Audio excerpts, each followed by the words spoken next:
पूज्य भगवान महावीर तथागत भगवान बुद्ध विज्ञ होते हुए भी लोक भाषाओं में गीता के ही संदेशवाहक हैं। आत्मा सत्य है और पूर्ण संयम से आत्मस्थिति का विधान है, ये गीता का ही विचार है। बुद्ध ने उसी तत्व को सर्वज्ञ तथा अविनाशी पद कहकर गीता के ही विचार को पुष्ट किया है।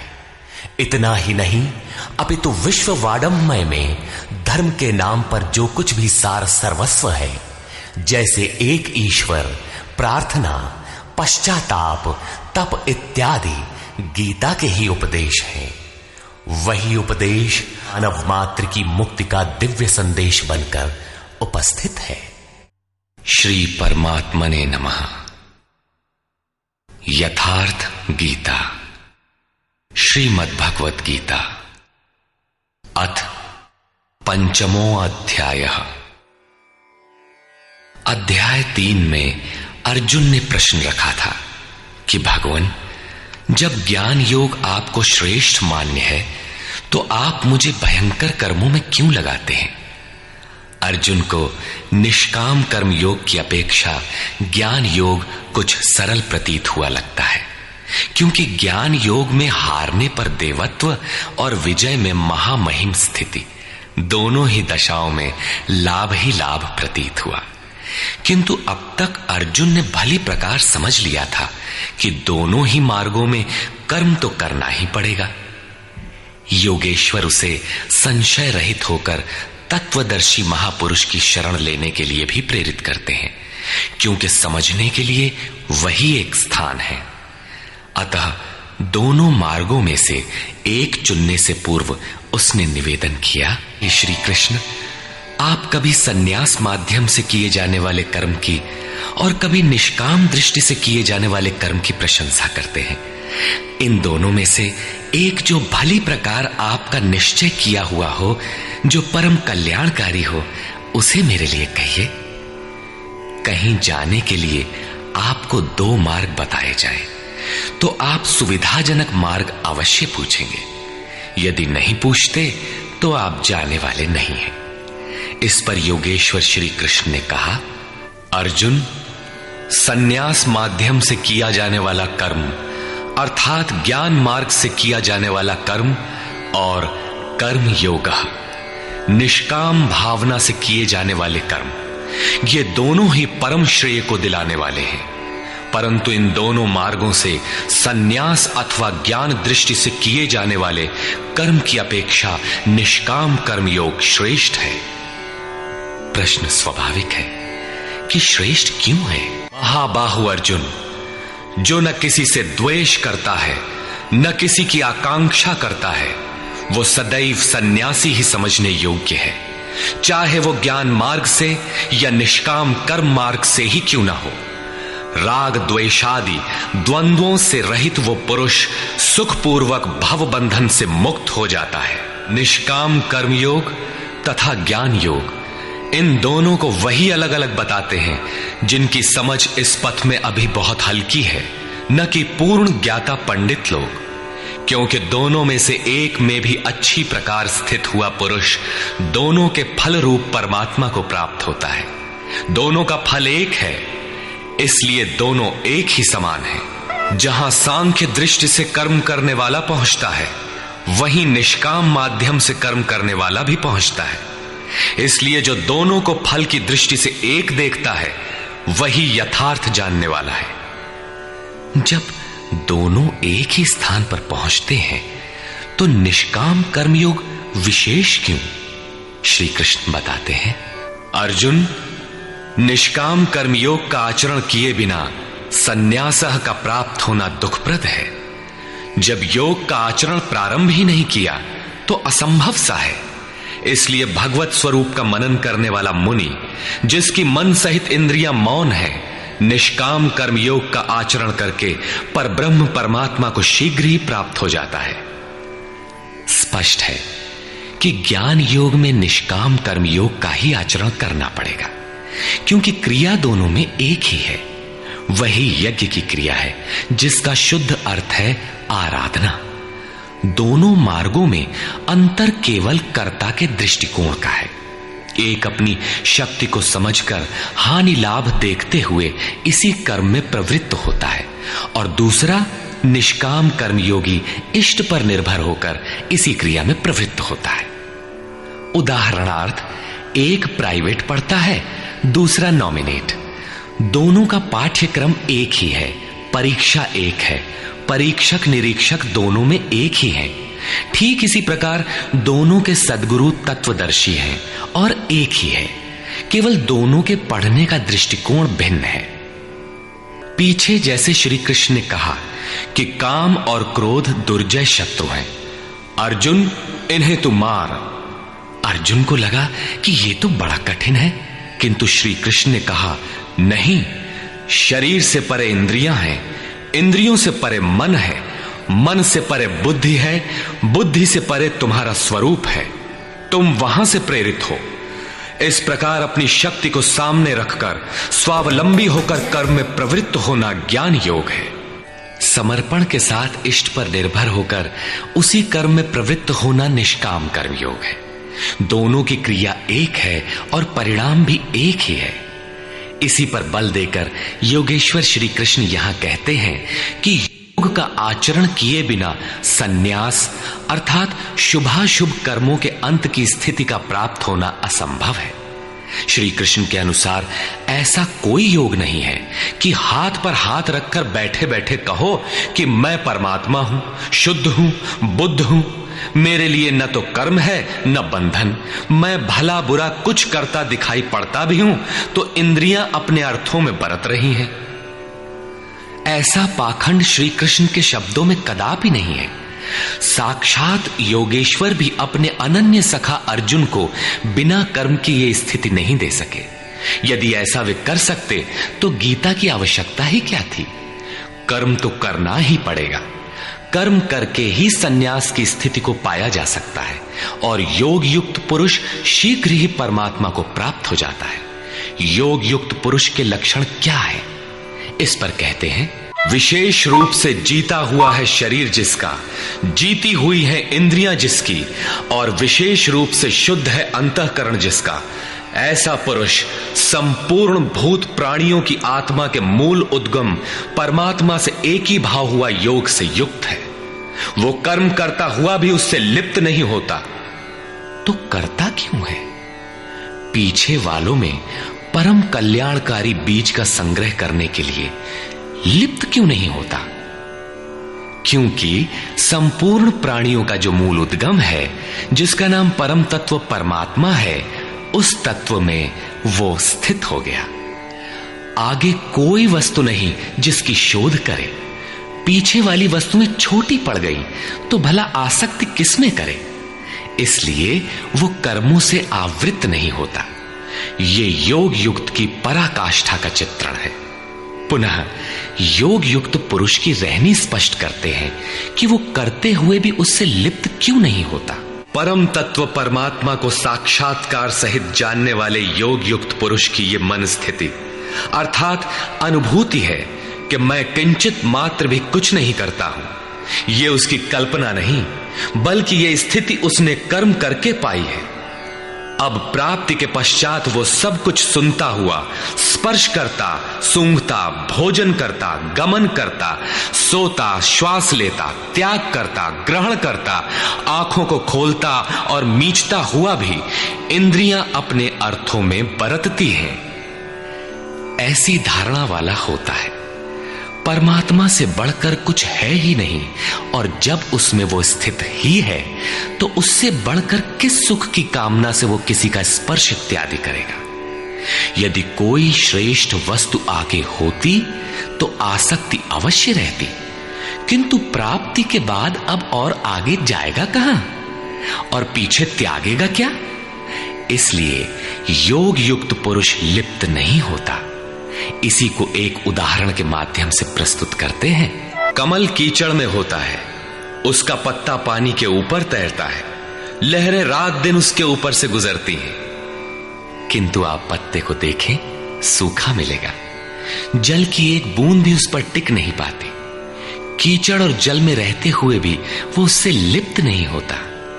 ठीक इसी प्रकार जो पुरुष सब कर्मों को परमात्मा में विलय करके साक्षात्कार के साथ ही कर्मों का विलय होता है, इससे पूर्व नहीं। आसक्ति को त्याग करके अब आगे कोई वस्तु नहीं, अतः आसक्ति नहीं रहती, इसलिए आसक्ति को त्याग कर कर्म करता है, वो भी इसी प्रकार लिप्त नहीं होता। फिर वो करता क्यों है? आप लोगों के लिए, समाज के कल्याण साधन के लिए, पीछे वालों के मार्गदर्शन के लिए। इसी पर बल देते हैं। योगी जन केवल इंद्रिय, मन, बुद्धि और शरीर द्वारा भी आसक्ति त्याग कर आत्मशुद्धि के लिए कर्म करते हैं। जब कर्म ब्रह्म में विलय हो चुके तो क्या अब भी आत्मा अशुद्ध ही है? नहीं, वे सर्वभूतात्म भूतात्मा हो चुके हैं। संपूर्ण प्राणियों में वे अपनी ही आत्मा का प्रसार पाते हैं। उन समस्त आत्माओं की शुद्धि के लिए, आप सबका मार्गदर्शन करने के लिए वे कर्म में बरतते हैं। शरीर, मन, बुद्धि तथा केवल इंद्रियों से वो कर्म करता है। स्वरूप से वो कुछ भी नहीं करता, स्थिर है। बाहर से वो सक्रिय दिखाई देता है, किंतु भीतर उसमें असीम शांति है। रस्सी जल चुकी, मात्र ऐंठन आकार शेष है, जिससे बंध नहीं सकता। योग युक्त अर्थात योग के परिणाम को प्राप्त पुरुष जो सब प्राणियों के आत्मा के मूल परमात्मा में स्थित है, ऐसा योगी कर्म के फल को त्याग कर, कर्मों का फल परमात्मा उससे भिन्न नहीं है, इसलिए अब कर्म फल को त्याग कर नैष्ठिकीम शांतिम आपनोति, शांति की अंतिम अवस्था को प्राप्त होता है, जिसके आगे कोई शांति शेष नहीं है, जिसके पश्चात वो कभी अशांत नहीं होता। किंतु अयुक्त पुरुष जो योग के परिणाम से युक्त नहीं है, अभी रास्ते में है, ऐसा पुरुष फल में आसक्त हुआ।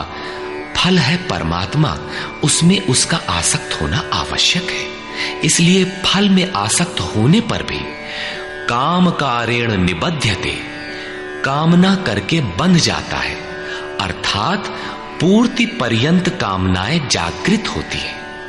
अतः साधक को पूर्ति पर्यंत सावधान रहना चाहिए। जो संपूर्ण रूप से स्ववश है, जो शरीर, मन, बुद्धि और प्रकृति से परे स्वयं में स्थित है, ऐसा वशी पुरुष निसंदेह न कुछ करता है न कराता है। पीछे वालों से कराना भी उसकी आंतरिक शांति का स्पर्श नहीं कर पाता। ऐसा स्वरूपस्थ पुरुष शब्दादि विषयों को उपलब्ध कराने वाले 9 द्वारों, 2 कान, 2 नेत्र, 2 नासिका छिद्र, 1 मुख, उपस्थ एवं पायु वाले शरीर रूपी घर में सब कर्मों को मन से त्याग कर स्वरूपानंद में ही स्थित रहता है। यथार्थतः वो न कुछ करता है और न कराता है। इसी को पुनः श्री कृष्ण दूसरे शब्दों में कहते हैं कि वो प्रभु न करता है न कराता है। सद्गुरु, भगवान, प्रभु, स्वरूपस्थ, महापुरुष, युक्त इत्यादि एक दूसरे के पर्याय हैं। अलग से कोई भगवान कुछ करने नहीं आता। वो जब करता है तो इन्हीं स्वरूपस्थ इष्ट के माध्यम से कराता है। महापुरुष के लिए शरीर मकान मात्र है, अतः परमात्मा का करना और महापुरुष का करना एक ही बात है, क्योंकि वो उनके द्वारा है। वस्तुतः वो पुरुष करते हुए भी कुछ नहीं करता। वो प्रभु न तो भूत प्राणियों के कर्तापन को, न कर्मों को और न कर्म फलों का संयोग ही बैठाता है, बल्कि स्वभाव में स्थित प्रकृति के दबाव के अनुसार ही सभी बरतते हैं। जैसी जिसकी प्रकृति सात्विक, राजसी अथवा तामसी है, उसी स्तर से वो बरतता है। प्रकृति तो लंबी चौड़ी है, लेकिन आपके ऊपर उतना ही प्रभाव डाल पाती है जितना आपका स्वभाव विकृत अथवा विकसित है। प्रायः लोग कहते हैं कि करने कराने वाले तो भगवान हैं, हम तो यंत्र हैं, हमसे वे भला करावें अथवा बुरा।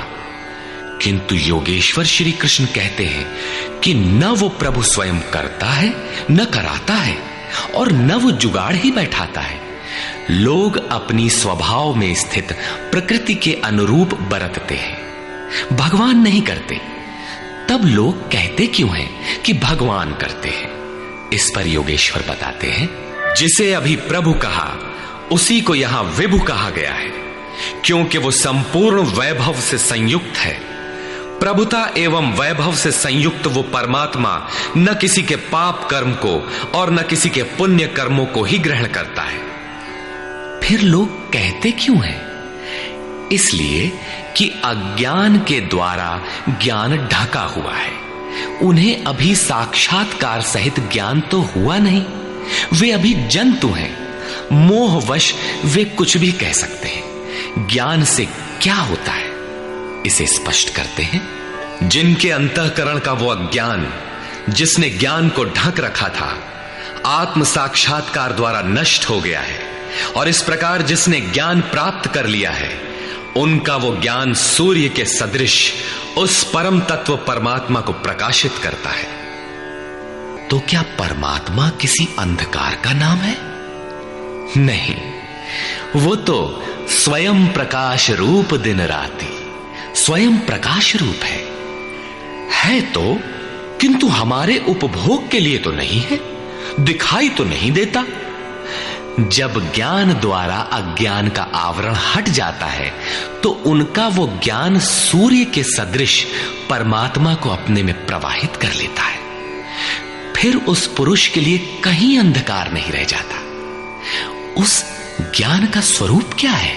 जब उस परम तत्व परमात्मा के अनुरूप बुद्धि हो, तत्व के अनुरूप प्रवाहित मन हो, परम तत्व परमात्मा में एक ही भाव से उसकी रहनी हो और उसी के परायण हो, इसी का नाम ज्ञान है। ज्ञान कोई बकवास या बहस नहीं है। इस ज्ञान द्वारा पाप रहित हुआ पुरुष पुनरागमन रहित परम गति को प्राप्त होता है। परम गति को प्राप्त पूर्ण जानकारी से युक्त पुरुष ही पंडित कहलाते हैं। ज्ञान के द्वारा जिनका पाप शमन हो चुका है, जो अपनावर्ती परम गति को प्राप्त हैं, ऐसे ज्ञानी जन विनय युक्त ब्राह्मण तथा चांडाल में, गाय और कुत्ते में तथा हाथी में समान दृष्टि वाले होते हैं। उनकी दृष्टि में विद्या विनय युक्त ब्राह्मण न तो कोई विशेषता रखता है और न चांडाल कोई हीनता रखता है। न गाय धर्म है और न कुत्ता अधर्म, और न हाथी विशालता ही रखता है। ऐसे पंडित ज्ञाता जन समदर्शी और समवर्ती होते हैं। उनकी दृष्टि चमड़ी पर नहीं रहती, बल्कि आत्मा पर पड़ती है। अंतर केवल इतना है, विद्या विनय संपन्न स्वरूप के समीप है और शेष कुछ पीछे है। कोई एक मंजिल आगे है तो कोई पिछले पड़ाव पर। शरीर तो वस्त्र है। उनकी दृष्टि वस्त्र को महत्व नहीं देती, अपितु उनके हृदय में स्थित आत्मा पर पड़ती है। इसलिए वे कोई भेद नहीं रखते। श्री कृष्ण ने पर्याप्त गो सेवा की थी।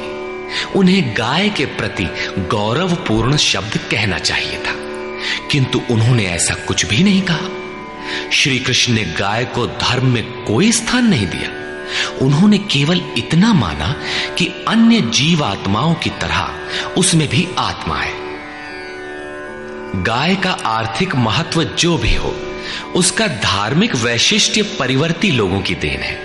श्री कृष्ण ने पीछे बताया कि अविवेकियों की बुद्धि अनंत शाखाओं वाली होती है, इसलिए वे अनंत क्रियाओं का विस्तार कर लेते हैं। जबकि निष्काम कर्म योग में अर्जुन निर्धारित क्रिया एक ही है, यज्ञ की प्रक्रिया आराधना। अपुनरावृत्ति वाला ऐसा महापुरुष उस विद्या विनय संपन्न ब्राह्मण, चांडाल, कुत्ते, हाथी और गाय सब पर समान दृष्टि वाला होता है, क्योंकि उसकी दृष्टि हृदय स्थित आत्म स्वरूप पर पड़ती है। ऐसे महापुरुष को परम गति में क्या मिला है और कैसे, इस पर प्रकाश डालते हुए योगेश्वर श्री कृष्ण बताते हैं, पुरुषों द्वारा जीवित अवस्था में ही संपूर्ण संसार जीत लिया गया, जिनका मन समत्व में स्थित है। मन के समत्व का संसार जीतने से क्या संबंध? संसार मिट ही गया तो वो पुरुष रहा कहां? श्री कृष्ण कहते हैं, निर्दोषम हि समम ब्रह्म, वो ब्रह्म निर्दोष और सम है। इधर उनका मन भी निर्दोष और सम स्थिति वाला हो गया। तस्मात् ब्रह्मणि ते स्थिताः, इसलिए वो ब्रह्म में स्थित हो जाता है। इसी का नाम अपुनरावर्ती परम गति है। ये कब मिलता है? जब संसार रूपी शत्रु जीतने में आ जाए। संसार कब जीतने में आता है? जब मन का निरोध हो जाए, समत्व में प्रवेश पा जाए, क्योंकि मन का प्रसार ही जगत है। जब वो ब्रह्म में स्थित हो जाता है, तब ब्रह्मविद का लक्षण क्या है, उसकी रहनी स्पष्ट करते हैं। उसका कोई प्रिय अप्रिय होता नहीं, इसलिए जिसे लोग प्रिय समझते हैं उसे पाकर वो हर्षित नहीं होता, और जिसे लोग अप्रिय समझते हैं, जैसा धर्मावलंबी चिन्ह लगाते हैं, उसे पाकर वो उद्वेगवान नहीं होता है। ऐसा स्थिर बुद्धि, असम्मूढ़, संशय रहित ब्रह्मविद, ब्रह्म से संयुक्त ब्रह्मवेत्ता, ब्रह्मणि स्थितः, परात्पर ब्रह्म में सदैव स्थित है। बाहर संसार के विषय भोगों में अनासक्त पुरुष अंतरात्मा में स्थित जो सुख है, उस सुख को प्राप्त होता है। वो पुरुष ब्रह्म योग युक्त आत्मा, पर ब्रह्म परमात्मा के साथ मिलन से युक्त आत्मा वाला है। इसलिए वो अक्षय आनंद का अनुभव करता है, जिस आनंद का कभी क्षय नहीं होता। इस आनंद का उपभोग कौन कर सकता है? जो बाहर के विषय भोगों से अनासक्त है। तो क्या भोग बाधक हैं? भगवान श्री कृष्ण कहते हैं, केवल त्वचा ही नहीं, सभी इंद्रियां स्पर्श करती हैं। देखना आंख का स्पर्श है, सुनना कान का स्पर्श है। इसी प्रकार इंद्रियों और विषयों के संयोग से उत्पन्न होने वाले सभी भोग यद्यपि भोगने में प्रिय प्रतीत होते हैं, किंतु निसंदेह वे सब दुख योनयः, दुखद योनियों के ही कारण है। ये भोग ही योनियों के कारण है। इतना ही नहीं, वे भोग पैदा होने और मिटने वाले हैं, नाशवान है। इसलिए कौन्तेय, विवेकी पुरुष उनमें नहीं फंसते। इंद्रियों के इन स्पर्शों में रहता क्या है? काम और क्रोध, राग और द्वेष। इस पर श्री कृष्ण कहते हैं, इसलिए जो मनुष्य शरीर के नाश होने से पहले ही काम और क्रोध से उत्पन्न हुए वेग को सहन करने में, मिटा देने में सक्षम है, वही न रमन करने वाला है। वही इस लोक में योग से युक्त है और वही सुखी है। जिसके पीछे दुख नहीं है, उस सुख में अर्थात परमात्मा में स्थिति वाला है। जीते जी ही इसकी प्राप्ति का विधान है, मरने पर नहीं। संत कबीर ने इसी को स्पष्ट किया। अवधू जीवत में कर आशा। तो क्या मरने के बाद मुक्ति नहीं होती? वे कहते हैं, मुए मुक्ति गुरु कहे स्वार्थी, झूठा दे विश्वासा।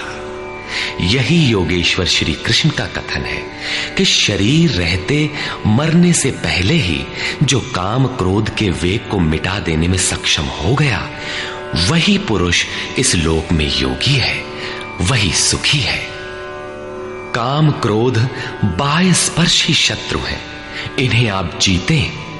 इसी पुरुष के लक्षण पुनः बता रहे हैं। जो व्यक्ति अंतरात्मा में ही सुख वाला, अंतराराम, अंतरात्मा में ही आराम वाला, तथा जो अंतरात्मा में ही प्रकाश वाला, साक्षात्कार वाला है, वही योगी ब्रह्मभूत, ब्रह्म के साथ एक होकर ब्रह्म निर्वाणम, वाणी से परे ब्रह्म, शाश्वत ब्रह्म को प्राप्त होता है। अर्थात पहले विकारों, काम क्रोध का अंत, फिर दर्शन, फिर प्रवेश।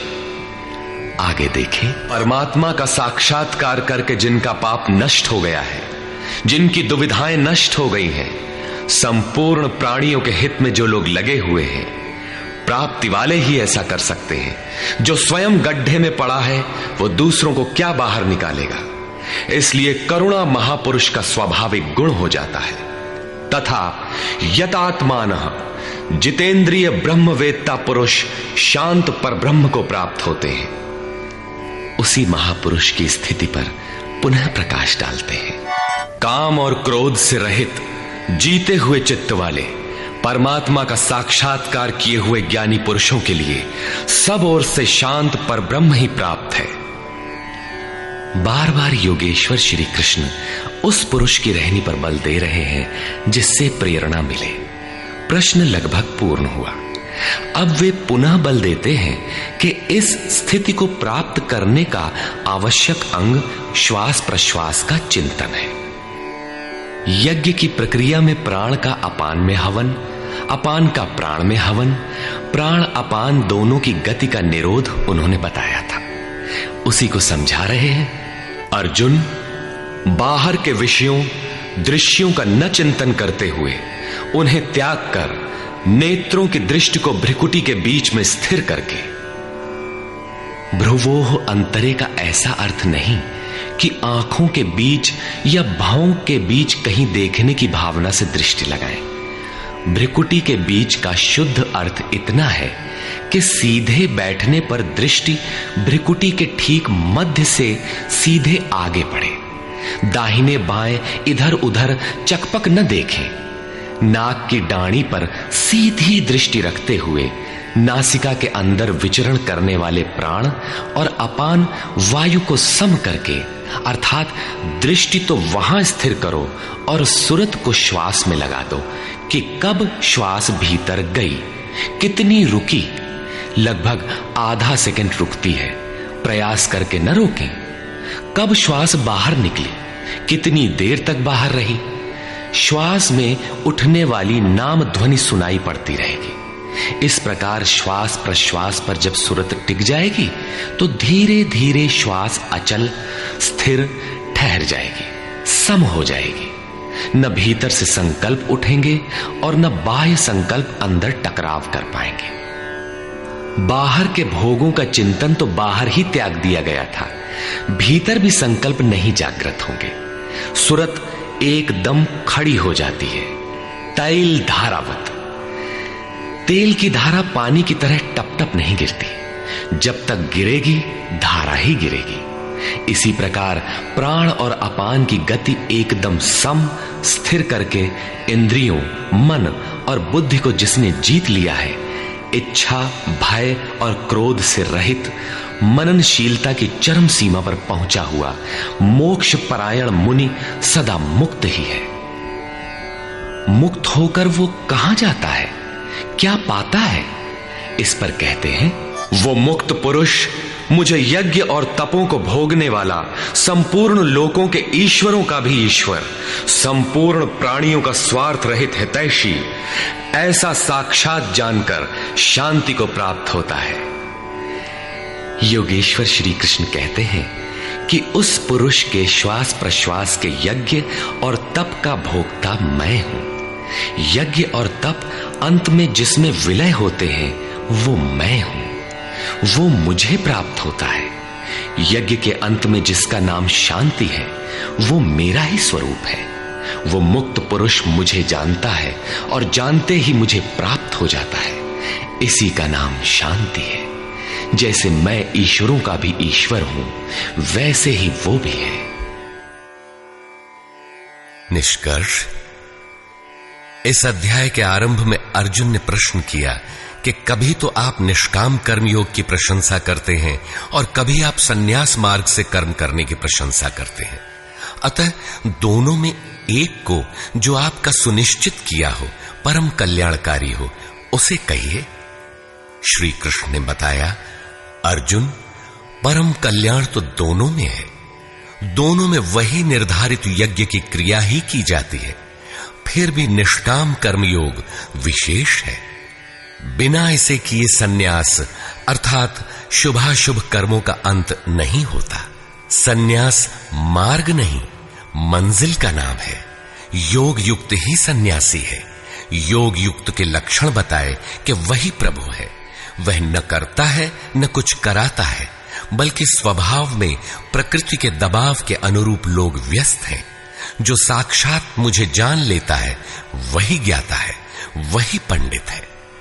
यज्ञ के परिणाम में लोग मुझे जानते हैं श्वास प्रश्वास का जप और यज्ञ तप जिसमें विलय होते हैं, मैं ही हूं। यज्ञ के परिणाम स्वरूप मेरे को जानकर वे जिस शांति को प्राप्त होते हैं, वह भी मैं ही हूं। अर्थात श्री कृष्ण जैसा महापुरुष जैसा स्वरूप उस प्राप्ति वाले को भी मिलता है। वह भी ईश्वरों का ईश्वर, आत्मा का भी आत्म स्वरूपमय हो जाता है। उस परमात्मा के साथ एक ही भाव पा लेता है, अर्थात एक होने में जन्म चाहे जितने लगे। इस अध्याय में स्पष्ट किया कि यज्ञ तपों का भोक्ता, महापुरुषों के भी अंदर रहने वाली शक्ति महेश्वर है। इस प्रकार श्रीमद् भगवद गीता के भाष्य यथार्थ गीता का 5वां अध्याय पूर्ण होता है। हरि ओम तत्सत।